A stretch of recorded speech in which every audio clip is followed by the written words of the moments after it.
Thanks for tuning in to the You're the Cure podcast. This podcast was created to teach you how to take authority over your health.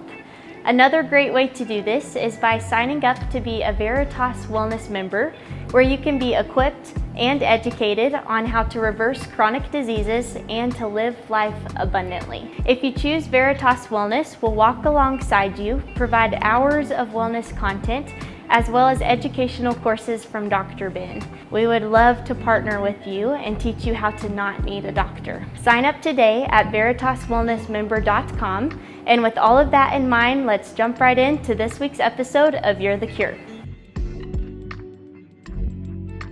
Hello, everybody. Dr. Ben Edwards here. Welcome to another episode of You're the Cure. We've got a guest today, Pam Popper. And I recently learned of Pam, and I should have known about her more because after I've read all about her on her website, which is wellnessforumhealth.com, and the amazing work she's been doing for a very long time to educate people about the truth in health and wellness. She's been an advocate, a lobbyist, a health expert and educator, lots of different topics. So in a lot of ways, kind of reminds me of myself. And, you know, the purpose of this show, as everybody well knows by now, but we do have a lot of new listeners. We really are trying to educate you and convince you that your body's got the cure built in. You're designed beautifully. God didn't make a mistake. You're not evolved out of pond scum and not highly evolved enough yet. This is an intricate, amazing design. If you give it what it needs and avoid what it doesn't, it'll function. Now, those are big, broad categories, everything from your thinking, of course, nutrition, movement, sunshine, lots of things. So we teach on all that, but what I've found pretty continually is this mindset. It's hard to overcome, this old mindset of my doctor said, and that the U.S. healthcare system is the best. You know, that's what I thought growing up with granddads that were MDs and uncles that were MDs and didn't know anything about nutrition, holistic, anything. I wasn't looking to know anything about any of that either. Y'all know my story. I won't go into that. But the point is just this: we've been inundated with this belief system that the pharmaceutical and the prescription pad and the scalpel, the surgeon scalpel, are the only way to treat disease. And as we've talked about ad nauseum, that is treating a symptom. Cutting out a tumor is cutting out the symptom of an underlying issue. Cutting out a gallbladder is cutting out the end result and symptom of an underlying issue. Just giving a pill to suppress your blood pressure, blood sugar, and stomach acid production are just treating symptoms, not root causes. And so I like to just continually go back to this. And more than anything, I love to highlight when the truth comes out on a major medical study that completely undercuts the entire theory that disease and the treatments for that disease have underpinned that thing. So we did that with the SSRIs, the serotonin reuptake inhibitors. Those are your antidepressant, anti-anxiety medicines. Robert Whitaker, investigative journalist, was on a few months ago. You can go back and listen to that one about how these medicines for the chemical imbalance theory of anxiety and depression. The STAR-D study was manipulated data, and we got a Freedom of Information request that got the data, and it showed it was a 3% benefit, not a 70% benefit. So all the time we're seeing more and more studies come out that, well, it was fraud, intentional even. So Pam wrote a commentary the other day in an article I was reading about this paper that came out, and actually a retraction of a paper, but all about Alzheimer's disease. And what's the root cause of that? We thought it was beta amyloid plaque, and millions or billions of dollars have gone into drugs for beta amyloid plaque. And I thought, man, I got to get Pam on here to talk about that because she's more articulate and is obviously taking a deeper dive. So that was the initiation of the email to Pam, and then we'll take this conversation to other places too. But Pam, welcome to the show. Thanks for joining us. First, maybe just let's start with you kind of introducing yourself a little more, as much as you want, of who you are and how you got to where you are today, kind of your journey to this spot of educating the masses on truth in health and wellness. Yeah, thank you. And thanks for having me. I always enjoy these kinds of conversations, and I love meeting other enlightened health professionals. We need to grow that group, obviously, if we're going to ever fix the problem. But I was a late comer to healthcare. I came from a business background and didn't take care of myself. I mean, I used to be 50 pounds overweight and people really didn't know me back then, but I got interested in nutrition first, and read a book written by a kind of a guru in the industry, John McDougall, who recently died.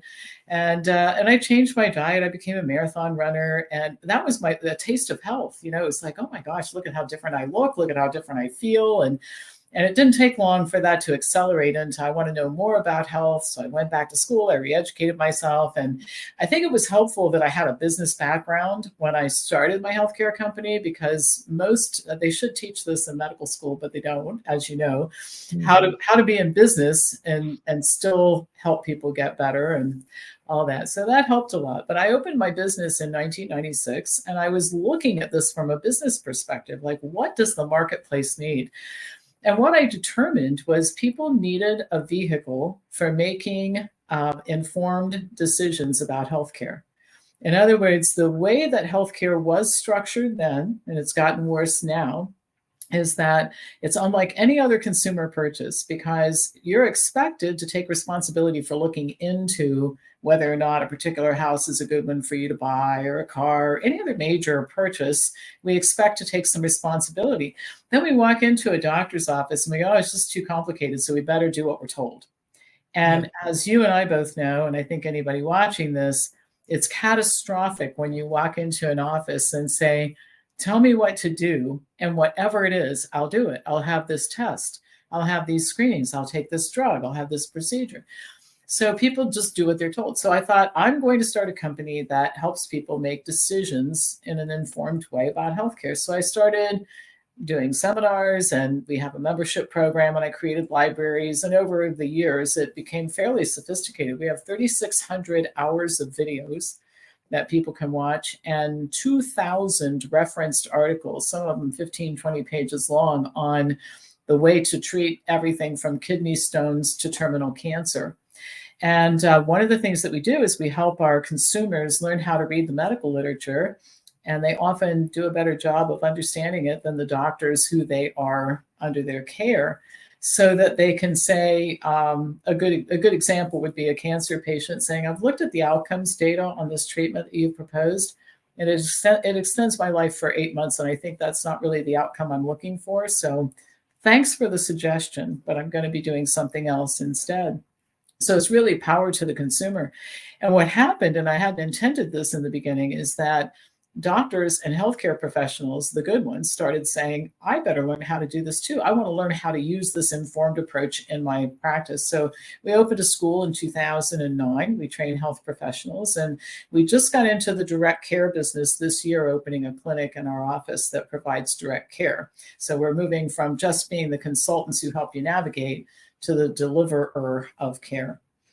And then all kinds of other things happened as a result. I've been in some pretty well-known documentaries. I've written several books, and just going to be in another documentary this year on cancer treatments. It's called Uninformed Consent. My business is Informed Consent. The documentary will be Uninformed Consent. And so over time, it just grew into something much larger than I actually had anticipated it would be when I started. Wow. Well, and I'm sure you've impacted thousands, tens of thousands, or probably more than that lives. So that's amazing.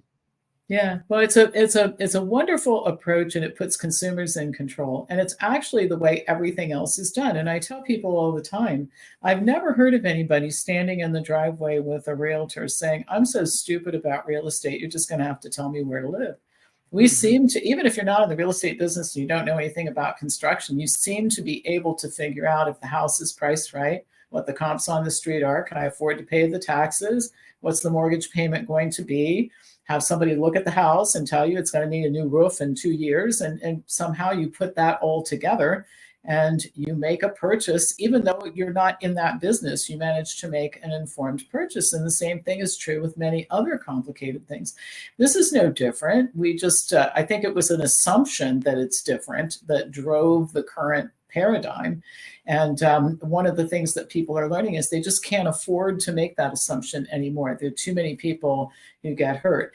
And so what I've heard for 30 years in my office is, gosh, if I'd known then what I know now, I never would have. And then you can fill in the blank. I wouldn't have taken this drug. I never would have gone to this center and had this. I wouldn't have agreed to this surgery. and that kind of thing. So you want to get rid of that regretful thinking and start making better decisions going forward. Yeah. Well, what are some of the top, and I know I mentioned the Alzheimer's article already, and we can go there if you want to, but what do you find to be some of the most misunderstood, not understood, or regrets? I thought this thing, procedure, drug, or whatever would really, really help me, but whoa, the data is absolutely not there to support that. And Yeah. I mean, we probably spent a lot of hours talking about that because I think there's a lot of those. Yeah. But are there certain ones that tend to really stick out to you, or that really kind of light your fire of, man, everybody really needs to know this? Yeah, I think so. I think one is orthopedic surgeries. And boy, if you have a broken bone, you've been in a cataclysmic accident, having a good orthopedic surgeon may save your life and your ability to move around. But or there seems to be very little connection between the images that are used to determine treatment and the outcomes of the treatment. So, for example, we have 4 randomized controlled trials now showing that repairing a meniscal tear doesn't result in any better outcome than just opening the knee and closing it up. 6 months later, everybody's in the same situation. And it's true with rotator cuff surgery and that sort of thing. So there's a lot of excess in the orthopedic business, and for sure. And of course, exercise is a much less expensive option. And prescribing, you ought to get out and walk every day for an hour, lose about 50 pounds, and you probably wouldn't need to have that joint replaced. Well, that's not part of the repertoire of options offered in an orthopedic office. I think in the cardiovascular business, you see a lot of it. There is no benefit for stents for stable angina. And we have randomized controlled trials there too, where you just you do a sham surgery or sham procedure, no difference in outcomes. So, and I think the same thing would probably hold true in almost all studies for bypass surgery in a non-emergency situation. So we do hundreds of billions of dollars of bypass and angioplasty, most of which is wretched excess, I call it. I think that's a big issue. Statin drugs for primary prevention, the number needed to treat data is just horrific. I think 400 people have to take a statin drug for one person to benefit. Aspirin for primary prevention is another example. When you get into the diabetes business, everything is disease mongering. We have to expand the market of people who qualify. So we now have pathologized a glucose jump after eating.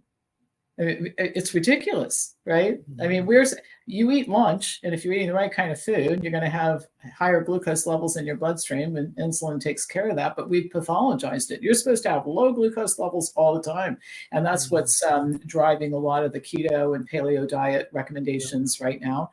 So I think that's one. I don't think there's a branch of medicine that is immune to it. And that includes the alternative practitioners too. I'm an equal opportunity critic. So all these people promoting this vitamin D hoax, they've been active participants in that. So we could go on, but you get the idea. Cancer is another one. I would say cancer screening, the cancer screening industry. We have one screening test that actually works, and that's Pap tests for cervical cancer. And the outcome data are dreadful for every other screening test. Dreadful. Colonoscopy, when it's used for screening, does not reduce the risk of colorectal cancer. All that polyp snipping doesn't make any difference. Doesn't reduce the risk of dying from colorectal cancer or all-cause mortality.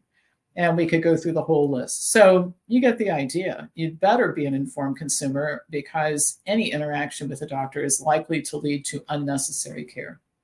Yeah. Well, if you don't mind, I do want to camp out on one of those, because patients ask me all the time, and I try to inform them, what's the risk, what's the benefit? And like the colonoscopy, and you just laid out, there's really no benefit. But on the risk side, I mean, there is some potential risk, perforate the colon, maybe some contamination of the scope. So I'm not saying there's no risk, but compared to mammogram, compression, so that's trauma, and ionizing radiation, those are definitive increased risk of producing cancer when you traumatize a tissue or ionizing radiation. So that one I get a little more vocal about as far as benefit, risk, and outcomes data. because there are some big studies on mammogram versus just doing a self-breast exam, for example, in the outcomes data. Could you speak to that a little bit? Yeah, well, I think that there are a couple of things. One of the problems with screening, yes, there's, let's look at colonoscopy to start with. So you've got the potential for a colon tear that can be fatal. Mm-hmm. The fluids needed to clean out have a black box warning on them. Okay, so there's danger from that. With all of this stuff, you end up with the potential to find, we call it an incidentaloma.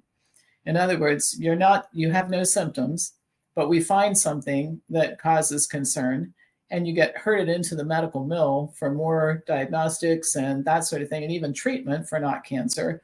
And then you become a high-risk patient who's subjected to even more surveillance and more procedures. So in the case of colonoscopy, we're going to find those polyps and snip them out, right, early.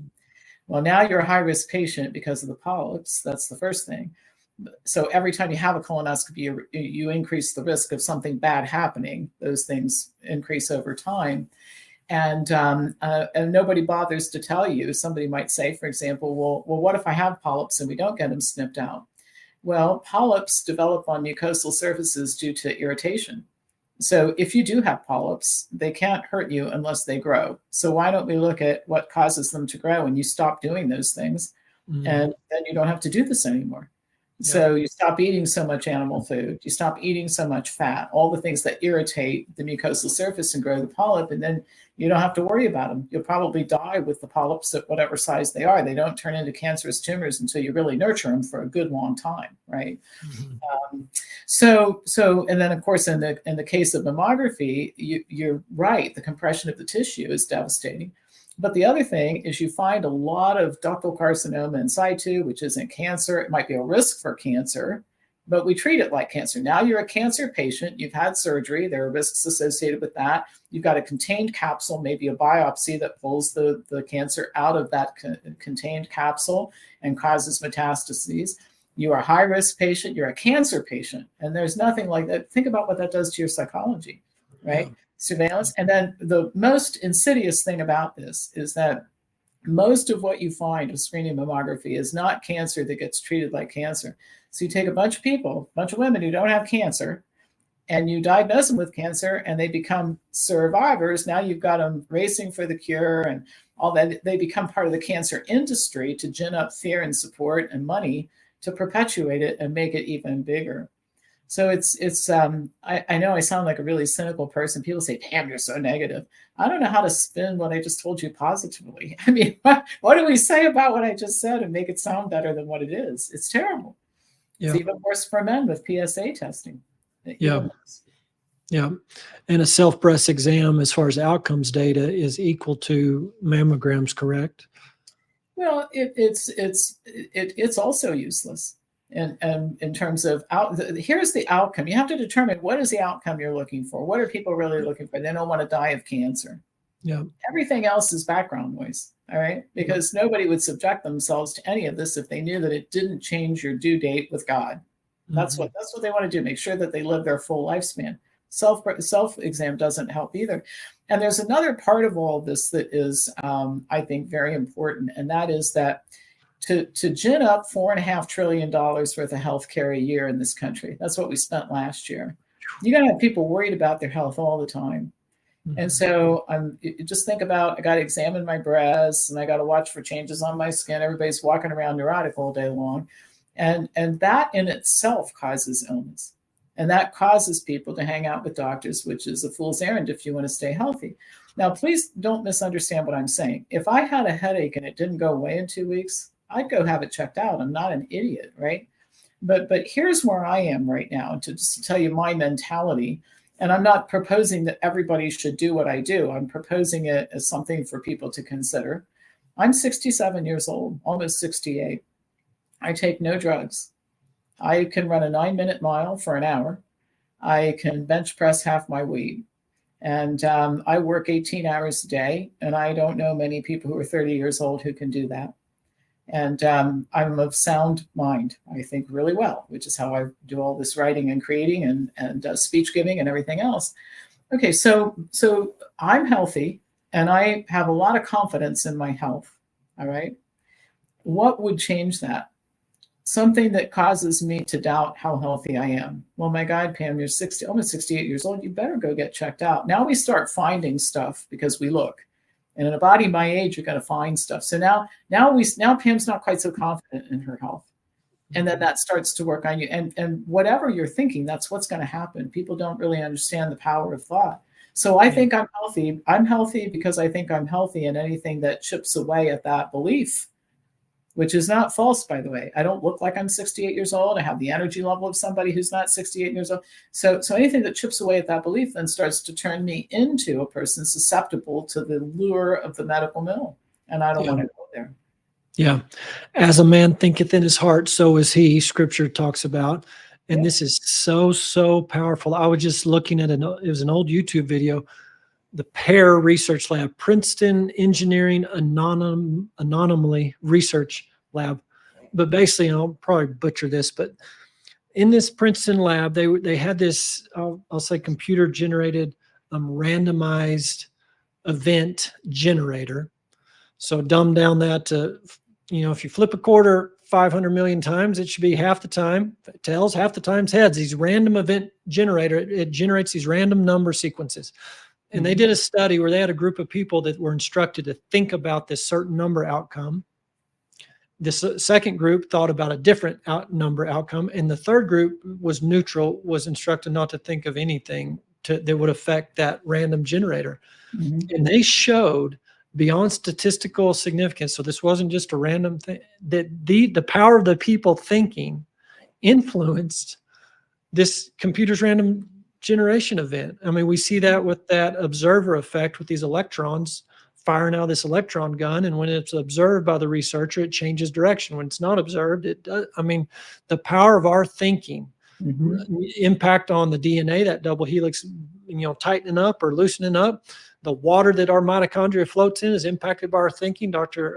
Emoto, Japan, showed the water changes shape from thoughts and spoken word. So what Pam's talking about, guys, is absolutely 100% right on the money.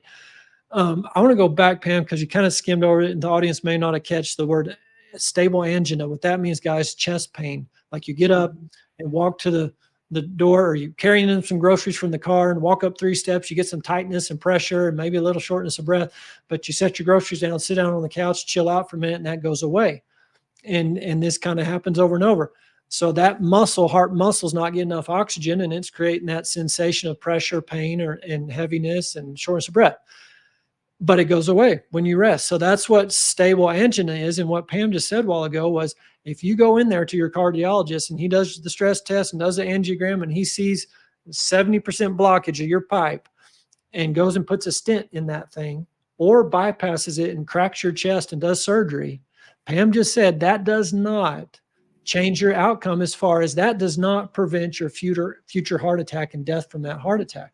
And that's a big thing. From a psychological perspective, you tell someone you've got 80, 90% blockage in 3 different vessels, and they're just seeing their heart just absolutely exploding in a heart attack. But guys, remember, when that's happening, your body sees that, and so amazingly designed, it starts to grow a bypass, its own bypass. It's called a collateral. And we grow these collaterals. It's amazing. And there's actually a procedure. Maybe we can talk about this, Pam. It's not widely available. I think maybe it's a little more now, but this counter pulsation. So basically these wraps on your lower extremities, on your legs, they squeeze those lower extremities in coordination with your heart, and forces that blood back upstream to your heart, and it helps you grow more collaterals. That's an outpatient procedure that, obviously doesn't crack your chest. But back to what I was saying, the stent, the bypass doesn't prevent that outcome, because most heart attacks, Pam, correct me if I'm wrong, are from inflamed plaques that rupture. Think of a pimple on the inside of your pipe, and that pimple's not blocking the whole thing, but it's inflamed and it ruptures. And that rupturing initiates a blood clot to come in, and this clot just occludes your vessel. You have a heart attack. Sudden cardiac death is half these people with heart attacks. So just the whole concept of I'm slowly blocking more and more, 100% blocked to have a heart attack. It's not true. It's not accurate. Stenting that and bypassing that does not prevent the future heart attack. So it gives you a false sense of security. And taking your statin drug, you think you're avoiding your heart attack, false sense of security. And that's where I get pretty adamant and vocal on, guys, we're walking around here thinking we're preventing future disease outcomes, and we're not. The number one killer, heart disease, we're not touching it with the number one treatments our system comes up with. So we need to look outside that system, outside the conventional model. And the research is very clear on this. And Pam's kind of the expert of putting all this research together. So I just want to drive that point home, guys. And then back to our thinking, that how powerful that is. But Pam, comments on that. I just wanted to highlight that. Well, I think one other thing I'll say about this is you talked about this. If you have coronary artery disease anywhere, you got it everywhere. And we don't have a roto-rooter system that goes in and routes all this out. So at some point in time, if you want to live your full lifespan, you got to get those arteries clear. The wonderful thing about diet change, for example, is it doesn't take very long for all that plaque to become stable and less likely to rupture. Those foam cells flatten down, and so you can make yourself pretty heart attack proof, and that's what you want to do. And the other thing related to that is the fact that all of this healthcare to do this type of thing deflects away from the thing that would really help you, which is diet and lifestyle change and weight loss.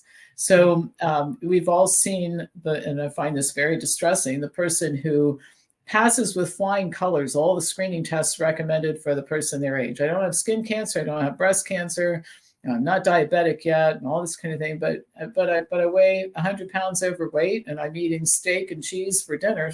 Good to go, because I got a clean bill of health, right? What we want to really start doing, I think, in healthcare, and what we propose and do in our situation, is we look at your diet and lifestyle habits as a barometer of your current health and future health. Instead of waiting for catastrophe to happen, let's keep the more catastrophe from happening, right? Yeah. So, yeah. So anyway, it's we need to refocus for sure. And I hate to say this, but I don't have a lot of confidence that the existing system will shift. I think it's going to happen from doctors who are of the same mind, saying, listen, I just don't want to practice this way anymore. And I'm seeing this happen. I'm going to go out, set up my own shop. I'm going to spend time with people. And it doesn't take long for them to become happy clams. I actually have a relationship with the people I'm trying to help. And I have time to address things in the office and answer questions. And we're going to go back to the way medicine was practiced when I was a kid. And I remember our family doctor. He took care of my parents, my sister and I, my maternal grandparents, and my aunt, uncle, and 5 cousins.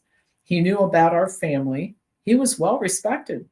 My mother trusted him for good reason. And by the way, if my mother had called our family doctor and said, I think I'm going to bring the girls over this afternoon, he would have said, well, are they sick? No. Well, Eleanor, is there something else you want to tell me? I mean, why would you bring not sick children over to see me? We're busy taking care of people who have a problem today, right? So this whole idea of this, we start now at just a few weeks of age, the constant visits to the doctor. We're training kids from birth to think that hanging out with doctors is the key to health. Hanging out in the produce section and the gym, spending money on running shoes or walking shoes, this is the key to health. That's where the focus needs to be. Yeah. And when the focus isn't like that, and it is on get to the doctor, get to the doctor, get to the doctor, I just want to remind everybody, most old listeners know, but new listeners may not, the United States gets the worst health outcomes across the board. We have the highest infant mortality rate than any industrialized country, the highest maternal mortality rate during pregnancy of any industrialized country. The overall lifespan of the United States is less than any other industrialized country by far, and dropping rapidly the past few years. So we're dead last. We take the most meds, go to the doctor the most, take the most procedures. So obviously, if we're spending all this time, money, and effort going to this system to come in dead last place, doesn't take a rocket science to figure that out, then maybe we want to look at an alternative. And that alternative in pre-1910-ish, all these healing modalities, herbalists and naturopaths and traditional Chinese medicine, homeopathy, all these healers were operating in the United States. The American Homeopathic Medical Association was founded in 1845, I think. The AMA, American Medical Association was 1848, I think. But there are a lot of homeopathic medical schools in the late 1800s. So Flexner comes in, who's an education expert funded by Carnegie and Rockefeller.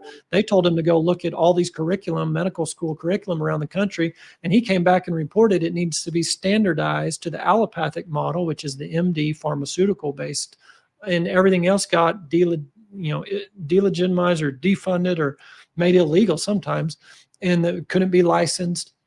So all those healing modalities that come alongside and work with your body's natural innate healing ability were put to the side. And the medical schools, the research labs, and the hospitals that went allopathic pharmaceutical based, those got propped up and funded and became licensed. And that's it. From 1910 on, that was it. And our health has just cratered ever since then. And I'm not saying don't ever use allopathic. I'm an MD. I wrote a prescription today, unfortunately, and this gentleman's going to take it temporarily, I think, but then he's going to get to the root cause and deal with it. And like Pam said, you're in a bad car wreck, give me to the best trauma surgeon if my arm's hanging off. So there's things we're real good at, and there's things we're super bad at. And we need to know that, call it out, be honest about it, and then pursue a different path. And that's what Pam's been doing for years now, educating people this way. So Pam, any comments on that versus we can go into the Alzheimer's? Well, one comment. I'm writing a book right now that'll be out probably at the end of this year and covering some of the history. Everybody wants to, I shouldn't say everybody, but a lot of people got blindsided by all the COVID stuff in 2020 and were shocked. And I wasn't. I put out my first video about it in mid-March of 2020. And it wasn't because I'm so smart. It's because I knew a lot about the history of how medicine grew up and public health. The history of public health is worse than the history of medicine. But one comment that I'll make is you're absolutely right about what Flexner did. It was terrible. I think he was well-intentioned, and he had a background, by the way, in developing educational curriculum that was very successful for high school students. He owned a school. He sold it at some point in time. Education was pretty privatized back then as well. So I think sometimes Flexner gets a bad rap for what he was told to do. I don't think he had any idea it was going to turn into what it turned into. But be that as it may, a lot of the healing modalities back then were difficult for somebody to understand because we didn't have the science to understand how they worked, but they were empirical. And so I'm simplifying it here, but it would be like we take that fruit off that tree and then we mix it with this stuff and we put it on lumps on the skin and they go away. That's a simplistic version of it. So it was empirical. Well, as long as what you're doing is based on an outcome that's desirable, we would call that a good idea, even if we didn't understand things like mechanisms of action, right? Yep. But the point that I want to make is that I want to make sure people don't have too much faith in alternative medicine, because when alternative medicine got wiped out, and it was terrible, the schools were closed, and by the way, it wasn't just those modalities that suffered. Jewish people and Black people had a terrible problem getting into medical school. And because there were schools that catered to just Jews and Blacks, they were not welcome in conventional medical schools. So there were a lot of people who suffered even in the allopathic community as a result of what took place. But this stuff started circulating back around and reemerging as alternative medicine. But it became a mirror of the conventional model. So what I mean by that is that I mentioned that, for example, taking a statin drug for primary prevention to lower your cholesterol doesn't reduce your risk of an event very much, 0.7% on average. Yeah. Well, the model is you've got this problem, I'll give you a drug. And what happened in the alternative field is the mirror image. Well, you don't want to take that drug, so I'll give you a supplement. Well, we still haven't solved the problem, and there's no evidence. In fact, there's some evidence that niacin, I just read a few studies showing that niacin may actually exacerbate the problem, right? So it did not return to the way it was practiced initially. It became the mirror image, and that's why I say the alternative model is not where you want to go either. A different screening test is not going to yield a different result. And you could argue that some of the screening tests that are used by some of the alternative practitioners have less evidence to support them than mammography and PSA testing and colonoscopy. So we really need to have a whole mind shift where we're going to look at real cause and outcomes data. If you, and I can't emphasize enough outcomes data. If I do this particular thing, whatever this is, take a drug, have a test, whatever, what is the long-term outcome going to be? And is that a desirable outcome? For example, with a cancer patient, it's how long am I going to live? Yeah. And you can take a $300,000 drug and extend your progression-free survival time. You don't live an extra day than you would have if you did none of it, right? And you could argue that the days you have left are more miserable as a result of that action taken. So we have to start changing the goal. We have to reset the goalpost. And then all branches of medicine have got to really do some internal looking at themselves, including alternative medicine, and say, we need a shift in strategy here if we're going to actually be honest with people and deliver results that people are looking for. Amen, sister. I preach the same thing. The green version of pharmaceutical base. I use the example of berberine and metformin for blood sugar, and they're both just treating the symptom called high blood sugar, not addressing the root. So getting tricked into just putting all your pharmaceuticals down and picking up a bunch of nutraceuticals usually is not the best way to go. So I'm tracking. And then all-cause mortality is, does this benefit my all-cause mortality or not? If not, then we better think of something else. Well, something else I'll mention about that too is when you do this, people say, and I'm sure you've heard it too, well, people just want to take a pill. Well, if that's the only option that you give them, yes. Yeah. But I suspect, I don't know a lot about your practice, but I suspect that you're spending time with people to show them this, and they become motivated when they see the difference. In other words, I can give you some stuff, whatever stuff we want to talk about, and it makes your blood tests look better, or we can solve the problem and then you get to live longer. And a lot of people opt for that when it's presented that way. And I lost my own mother to medical care. And I've said many times, she would never listen to me, but she would have listened to a medical doctor who said, I can give you pills. We can do another surgery. I don't really think it's going to do you much good. How about if we look at, she would have listened. Believe me, she had a lot of reverence for doctors and she would have listened, but nobody gave her that alternative to consider. Yeah.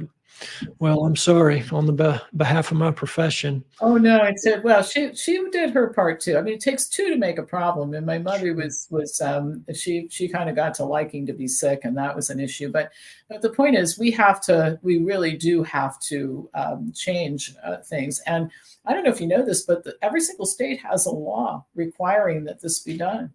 There are informed consent laws on the books in every state. And here's what is supposed to happen. The AMA has it on their website. Mayo Clinic has it on their website. Cleveland Clinic, this is pretty well distributed. When a physician diagnoses you with something and proposes something, they're supposed to tell you the risks and benefits associated with the proposed solution, other alternatives to consider, and what would happen if you did nothing. And in 30 years, I've never met somebody who they end up coming to us because they haven't had that discussion, but I've never had somebody say that this is the way that this was approached, whether it's a vaccination or a major surgery. Yeah. Well, I can tell you and it's been 20 years since I graduated, but we weren't taught that. We're not trained and taught and modeled that by our senior physicians that are training us. So we're just parroting what they're doing, and what they're doing basically, and it's worse now than ever, just protocol medicine. Mm-hmm. This is your symptom. Okay, here's the algorithm, the protocol that you fit for your symptom. Here's a test we'll run, and then here's a pharmaceutical we'll write a prescription for. And there's no discussion about risk benefit, hardly, and definitely alternatives and what would happen if you do nothing versus do something. Those discussions, much less is there even time for it. The county clinic I used to run, 12 years ago before I learned about a different way. I mean, they were 7-minute visits. So not only did I not have the knowledge to speak to that informed consent, but I didn't have the time either, nor was the patient really wanting it. They just wanted the quick fix, see you later, doc, kind of thing. Right. Well, and it's not the doctor's fault. I can't remember what book I read this in, but there's a chapter about residency in this book, and it was about outcomes in healthcare. And the author was writing that it had some data. The average in the beginning, when residents begin seeing patients, they sit down by the bed, and they make eye contact with the patient. They have a conversation, and then by the end of residency, they're standing at the door, having a 3-minute discussion and moving on. And it's not the resident's fault. That's the behavior that they're modeling. And so I think the key here, and I always want to make sure we don't vilify doctors. I think physicians go into medicine largely for the right reason. They want to help people, or they had a very impactful experience with a physician and a family member of themselves when they were younger. And they grow up, a lot of them wanting to be a doctor since they were 9 years old, So these people show up all bright-eyed and bushy-tailed for medical school. And then the education is to train the compassion and humanity out of them and feed them into a system that they're not very happy about once they get into it. And it's hard to get out of it because medical school is so expensive. So we have a lot of things to work on, including the fact that what we don't want to do is vilify people who would like to do the right thing, got into the profession to do the right thing, and have been put in a no-win situation to have to do the wrong thing in order to stay employed, Yeah, I agree 100%. You described it well. And I'm just so thankful the Lord showed me an exit ramp 12 years ago, way pre-COVID, and opened my eyes before all that. Can you speak to, Pam, the drug companies, whether you want to name them or not, Pfizer and all the others, but the corruption, the criminal record, the rap sheet that doesn't get very well publicized and people don't understand. I mean, these are criminal, not just civil, but criminal penalties that they've been found guilty for and paying millions and millions of dollars worth.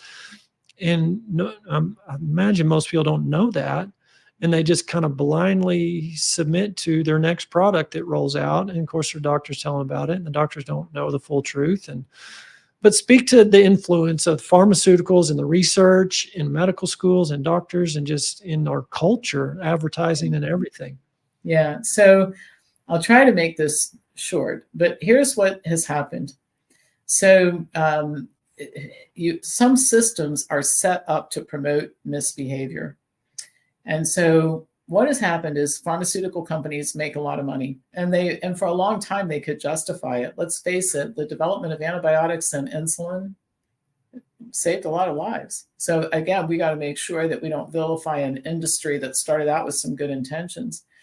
But like a lot of things, they got powerful and they started influencing politicians. And the first thing that happened was in 1992, they convinced our Congress to pass a law allowing them to fund the FDA. And by that point in time, by the way, they were getting their way on everything.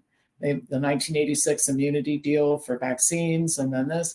And the reason was because there are an average of 3 pharmaceutical lobbyists for every member of the U.S. Senate and every member of the House of Representatives.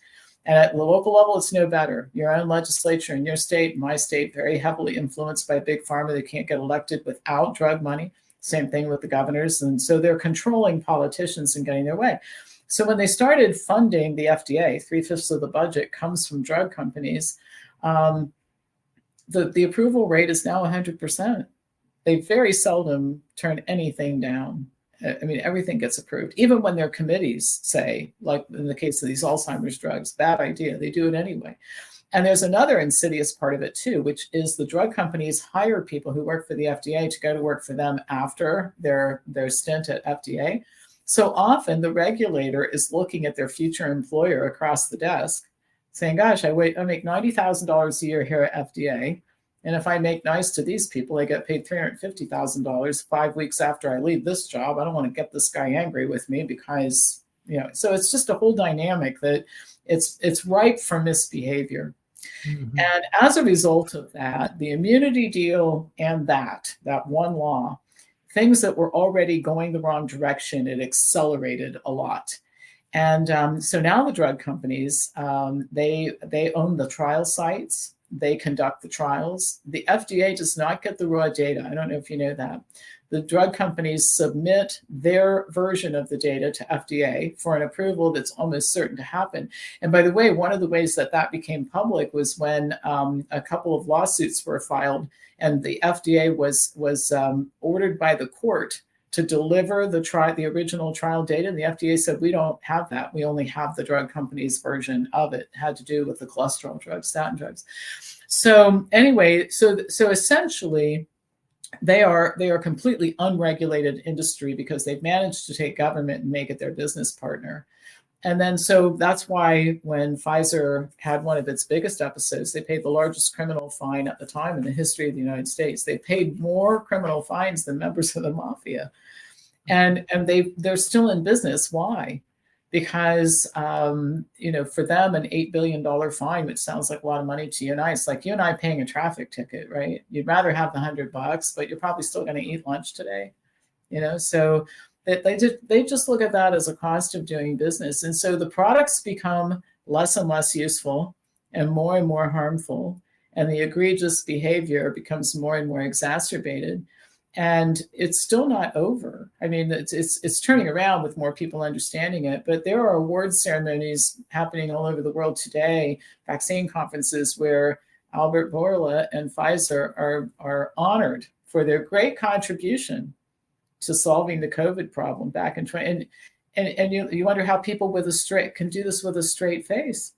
But so the only way that this changes, in my opinion, is for consumers to learn to just say no. Because and this is just starting to happen. We're starting to see hospitals. One was closed in Nebraska a few weeks ago because another hospital was offering better care with more and better alternatives. So the hospital closed for lack of interest. That's what you want. Right. And we're seeing that happening all over the place. And confidence in the approval rating for doctors is now down to 40%. And that does not give me pleasure to tell you that, because we need doctors. And again, we want to make sure that we don't vilify the profession, but the consumer view of the healthcare profession is going down. Vaccine hesitancy is plummeting, and they're worse off now than they were before. So like a lot of people who are bad actors in whatever area they are bad actors, what's happening is they've gone so far that it's starting to turn on, their own behavior is starting to turn on them because it's so transparent. I look at interviews with Mr. Fauci, and you'll see 2 comments supporting him and 112 saying this guy's a moron, And I don't like to call people a moron, but you know what I'm talking about. People are just not buying this crap that they've been sold for a long time. One thing that I saw, that it was a meme. It said that back in 2021, the Centers for Disease Control has launched the best promotion program for homeschool in the history of the United States. When they start, and it's true. People just said, "But I'm not going to subject my family to this anymore." Yeah. So it's turning around, but that's the power of the drug companies. They became very, very powerful, and the only way that it's going to change, we can't wait for Congress to change it. They're all taking drug money. We're going to have to change it ourselves as citizens. It's going to be citizen initiative that fixes this problem. Yeah, I agree. And that is the number one new patient we have coming in the clinic. Pre-COVID, it was just, we tended to be the last resort alternative option for super, super sick people. And I mean, we still see some people like that, but the number one phone call we get to try to be a new patient with us is what you just described, running away from that system that revealed itself, that went too far, showed itself for what it is. And again, not blaming the doctors. They're in so many ways handcuffed and blinded themselves. But it's a system-wide problem. Yeah. Well, the good news, though, see what's going to happen. The marketplace is going to correct, because the physician right now who's saying, I still owe $180,000, pick a number, on my student loans, right now feels stuck. But that same physician watches 6, 7 private practices grow up in his or her area and says, well, gosh, that person seems to be doing really well. Maybe I should look into that a little bit more. So they're going to get a little more brave about going into private practice as the demand gets higher. And so the system will self-correct. Always, if we let it alone long enough, it'll self-correct. People say, well, the government needs to get involved. Oh my gosh, we don't need any more government. Let this just happen organically, and the problem will fix itself over time. Yeah, I heard that DPC, direct primary care clinics, are maybe the fastest growing part of primary care right now. And that in a subset of that, businesses, corporations, small businesses, I think mostly medium to small, are partnering with doctors and making clinics associated with these companies for their employees, Mhm. often motivated by drive down healthcare costs, but also quality of care is better. So yeah, it's definitely self-correcting, which is exciting. I think so. So we got maybe 10 or 11 minutes left. Can you explain to the audience what's the deal with this Alzheimer's? You mentioned the drug, a recent drug's getting approved, doesn't even work, and you talked about that in the article too. So we Oh can my talk about God. that some, but also just the fraud that was in that original paper as far as beta amyloid plaque. Let's just spend a few minutes kind of talking about that whole subject. Yeah. So, we're always treating surrogate markers. That's the problem. High plasma cholesterol is a surrogate marker for rotting arteries. So we have to fix the rotting arteries, not artificially lower the cholesterol. So amyloid plaque is often present in patients with Alzheimer's disease. That's an association that was noticed early on. But you have to be very careful with association, because here's an association. You can check this out. It's true. In countries where more women are getting driver's licenses, the breast cancer rate is going up. Well, if we act on that association, we'd start taking driver's licenses away from women, because obviously it's dangerous to drive. You could end up with breast cancer. Well, it's ridiculous. But the point is that that is what happens when association is used. So instead of saying, what we should be saying is, wow, that's really interesting, we should try to figure out what's going on here. Immediately, the drug companies seize on this and say, what we're going to do is we're going to treat the amyloid plaque, or the tau tangles. That's another marker. And of course, what happened is it's the same as plasma cholesterol. It's a marker for other things going on, and dissolving that plaque doesn't make any difference. And it isn't the most recent drug. It was the one right before it. And I couldn't believe that people say this with a straight face, but one doctor was interviewed by the New York Times who was involved in the trial. And he said the first thing is that it killed patients. Many of the patients didn't survive the treatment, and it made no difference at all in their Alzheimer's disease. So the doctor actually said to the reporter, the families are going to need to be advised that this probably isn't going to change the cognitive function of their family member much at all. I'm thinking, why would you take it? So the most recent thing that happened was, it turned out that there was some fraud involved in the images. That the original paper that goes back quite a few years that sort of started all of this, there was some fraud involved in that study, and it ended up being retracted.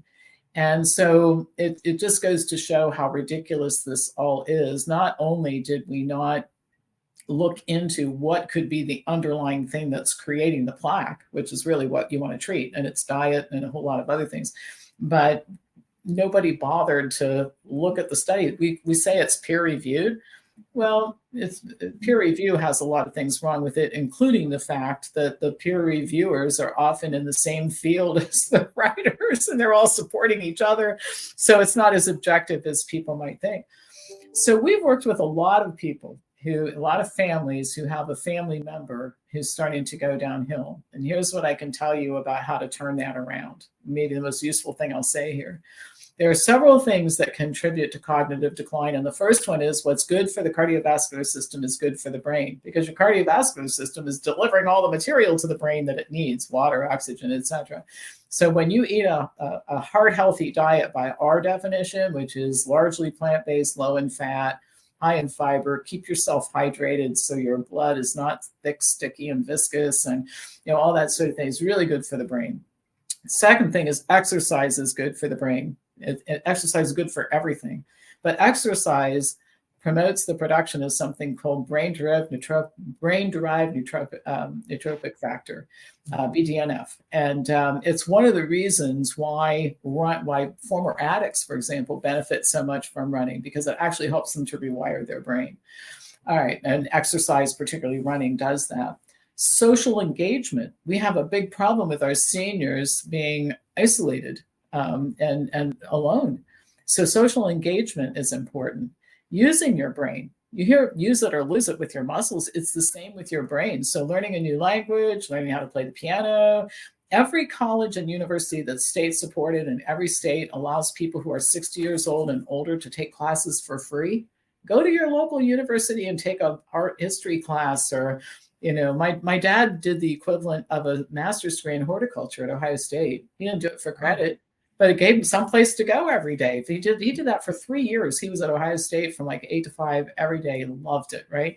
Wow. So when you feel yourself starting to slide, you don't want to obviously get there if you can avoid it. And all these same things work to keep that from happening. But a family member who's starting to slide, it's amazing what can happen if you can turn it around that way. And I noticed this with my dad. So my mother died. My father had spent the last probably 5 years of her life just running around after her. Then we sold the family house and we get him situated in a patio home and all this kind of stuff. And then life quiets down. This is a great story that goes to the point. And I noticed he was starting to slip. And my dad was a really smart man, you know. So I called him one day. I knew he would never take anything from me. You know what I mean? You have to make sure you phrase this the right way. Yep. I said, Dad, I need your help with something. He goes, what? I said, I need some help at the office, proofreading articles and stuff I knew he'd be really good at, you know. And I said, I was wondering if you'd want to come over maybe 3 or 4 mornings a week and help out. Oh, he thought that was the greatest thing in the world. And and I watched my dad come mentally back to life, like in a very short period of time. It didn't take much time at all. And of course, at the same time, because he was living by himself by this point in time, he's having lunch with my staff. We're sending him home with water bottles and food for dinner and all that kind of thing. So families and communities can do a lot to help by getting seniors engaged in life. And by the way, this was not an act of charity. My dad was crazy good, smart man. So it's great to have him around and that kind of thing. So at the first sign, the best thing is don't let it happen. But at the first sign, don't worry about images of the brain and everything else. Get that senior in your community or your family back engaged in life in a good way, and you'll see a change. It happens so quickly, you can't believe it. Yeah, that's awesome. What a testimony. Well, we've got just a couple minutes left. I don't know if it's worth jumping into the next topic, but maybe you could keep it real short because I'm trying to think what my patients and listeners will ask. And one question I often get, and I haven't interviewed anybody on this yet, but on osteoporosis, osteopenia, bone density scans, of course, the drugs for that. Can you give in a short 2 or 3 minute, what's the evidence say on that, and how do you teach on that? Well, first of all, the imaging is ridiculous, these DEXA scans. They diagnose aging. I mean, seriously, we lose bone mineral density as we age. You're going to have some of it, just like you lose skin elasticity. We don't call that a disease, right? So I tell people, listen, if you need a test to tell you you're aging, I'm not sure we have anything that will help you. All right. You're probably beyond anything I can do for you. But again, it's sort of like everything else. You want to look at what is the mechanism for building bone. It's living tissue. So I'm not going to have the bones that I had when I was 19 because I'm going to be 68 this year. But as long as I'm doing enough weight-bearing exercise, I'm going to have strong remodeled bones. You stimulate the remodeling process, so you get new hard bone all the time. It's living tissue. And so another thing that people can look at, they say, well, how will I know I'm doing enough? Look at your body. The more muscular you are, the stronger your bones are. That's why you don't see Olympic athletes, even after they retire. They don't end up with broken bones. They often end up with cardiovascular disease because they don't eat so well, but they don't end up with broken bones. So develop a muscular body. You'll live a lot longer. You'll be a lot healthier. In fact, I'm writing an article right now on the value of muscle mass as you age. It's a very important marker for health. And that's what you do. And so when you think about it, every topic we've talked about, whether it's lowering cholesterol or osteoporosis, the whole gamut, what's the simple and easiest thing to do to make sure you don't have problems as much as humanly possible? Exercise, eat right, stay socially engaged, learn new things. You know, it's simple and inexpensive. And our healthcare bill in this country would go from $4.5 trillion to under $1 trillion like that if we got everybody to do this. And think about how much happier everybody would be, except for Pfizer. Of course, they wouldn't like this too much, but the population would be happier. Everybody would smile more. They wouldn't feel so bad all the time, right? So simple, inexpensive stuff you can do to maintain your health. Yeah. And guys, I want to reiterate, grip strength and sit to stand, I think, which is squat down basically, and then stand up. These are better predictors of longevity than blood pressure and cholesterol levels. So what Exactly. Pam is saying is these basic things, your ancestors that lived to be long and healthy without disease just naturally did these things. Now we're stuck in a seated position all day, eating processed food all day, under artificial light all day instead of sunshine. Just these basic things are so powerful. I read the other day, like 9,800 different molecules start to be produced just when you start exercising. And no telling what all those do and the interactions of them and the 30,000 different phytonutrients in a cranberry I read about the other day. And just one species of cranberries. The other species had a whole nother set of phytochemicals. But anyways, guys, trust the design, trust the basics. Don't jump ahead and try to micromanage with nutraceuticals or pharmaceuticals without getting that foundation laid first. All right, Pam, the best way to follow you, your website, you mentioned a book you're working on about the history of medicine. When will that be out? Be out this year. It's going to be called Conversations with Pam. It'll be the beginning of a series of books. And this is going to be the collapse of the American healthcare system and how we'll rebuild it. All right. That'll be out this year. But my email address is pampopper@msn.com. If you want to receive my newsletters and videos, that's free. I answer questions via email. We offer a lot of free programming at Wellness Forum for people to learn from us and get a feel for what we're all about. And my website's wellnessforumhealth.com. Awesome. Pam, it's been a great show. Very enlightening, very informative, and I appreciate all you're doing and for coming and spending an hour with us today and helping our viewers get tuned back into the truth. So thank you very much. Thank you for having me. You bet. All right, everybody. We'll be back next week with another great show, veritaswellnessmember.com. You can go there and we archive all these shows there. And as long as they keep us on YouTube, you can find it there and then all the iTunes and different podcast platforms. So send that to all your friends and family, especially the ones that are kind of trying to wake up. This is just such a great show to open their eyes to the truth of what's going on in the healthcare world. So be sure to share this with everybody and be back next week for another great show. I'm Dr. Ben Edwards. You're the Cure.